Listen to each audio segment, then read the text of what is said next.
BNP কিন্তু এমন দল মানুষের আকাঙ্ক্ষার সাথে সবসময় খাপ খাইয়ে চলার দল।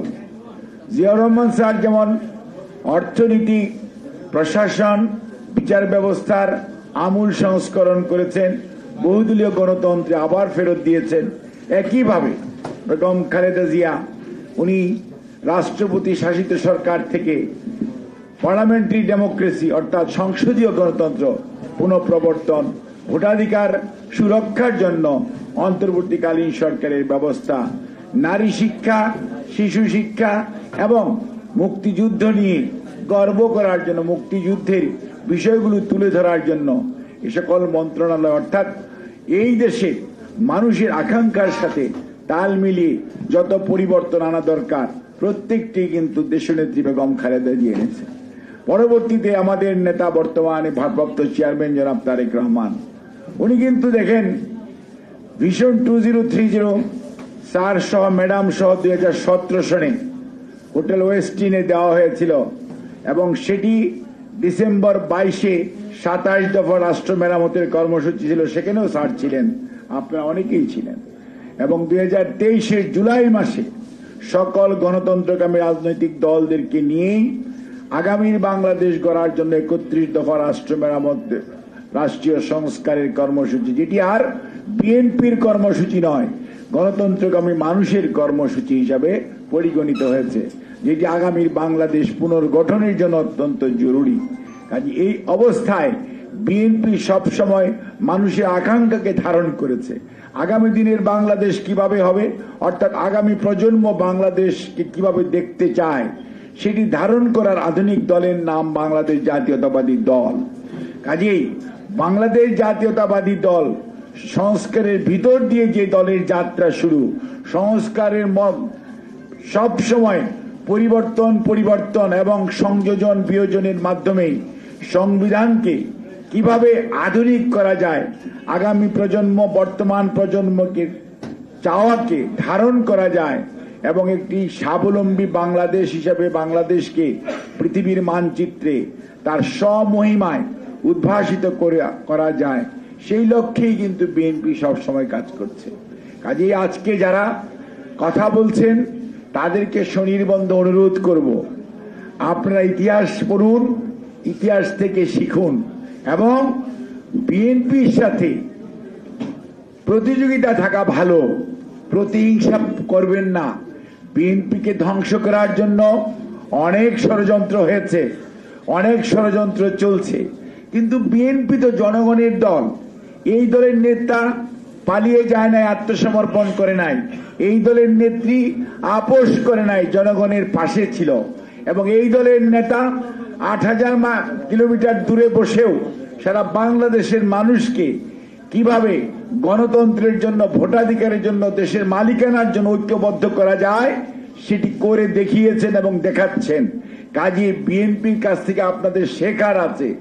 বিএনপির সাথে অহেতুক প্রতিহিংসা পরায়ণ আচরণ করে কিচ্ছু লাভ হবে না, কারণ বিএনপি সেই দল যে দল সম্পর্কে এক নেত্রী বলেছিল ভোটে নাকি বিএনপি 10টি সিট পাবে, ভোটের রেজাল্টের পরে দেখা গেল সেই নেত্রীর অবস্থা খারাপ, বিএনপি বরঞ্চ জনগণের রায় নিয়ে দেশ পরিচালনার দায়িত্ব পেয়েছিল।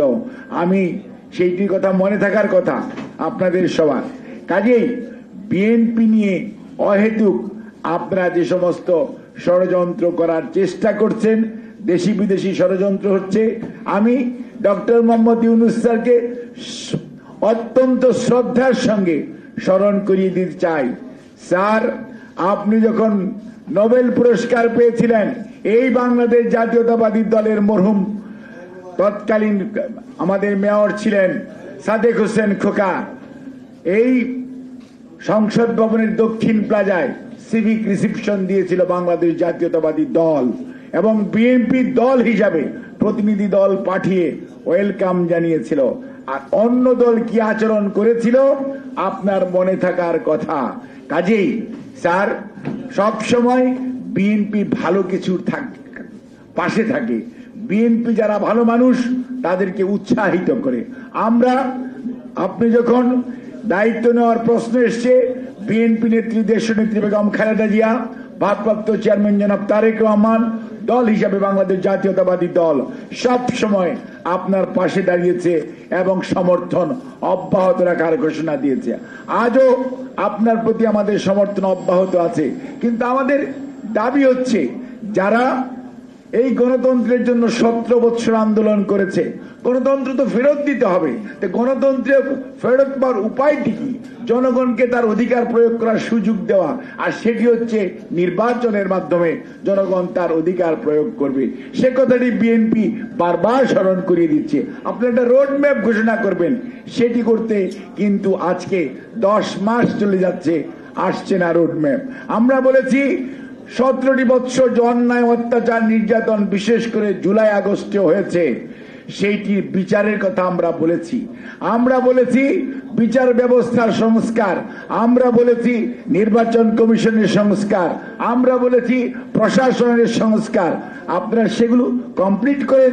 নির্বাচন বিচার ব্যবস্থা অর্ধেকটা করে রেখে দিয়েছেন, নির্বাচন কমিশন সংস্কার করেছেন, প্রশাসনের মধ্যে আশেপাশে সামনে পিছনে সব পতিত পলায়নকৃত স্বৈরাচারের দোসরদেরকে নিয়ে বসে আছেন, যার জন্যই আজকে বিচারও হচ্ছে না, বিচার প্রলম্বিত হচ্ছে এবং সংস্কারও যেগুলো করার কথা তার জন্য জাতীয় ঐক্যমত তৈরি করতে পারছেন না। কাজেই যত দ্রুততার সঙ্গে মানুষকে তার অধিকার প্রয়োগ করার সুযোগ দিবেন। এবং আমরা আগেও বলেছিলাম জুন জুলাই নির্বাচন, তারপরে বিএনপি বলেছে ঠিক আছে আপনারা ডিসেম্বরের মধ্যে দেন, আপনি নিজে বলেছেন ডিসেম্বর থেকে জুনের মধ্যে হবে।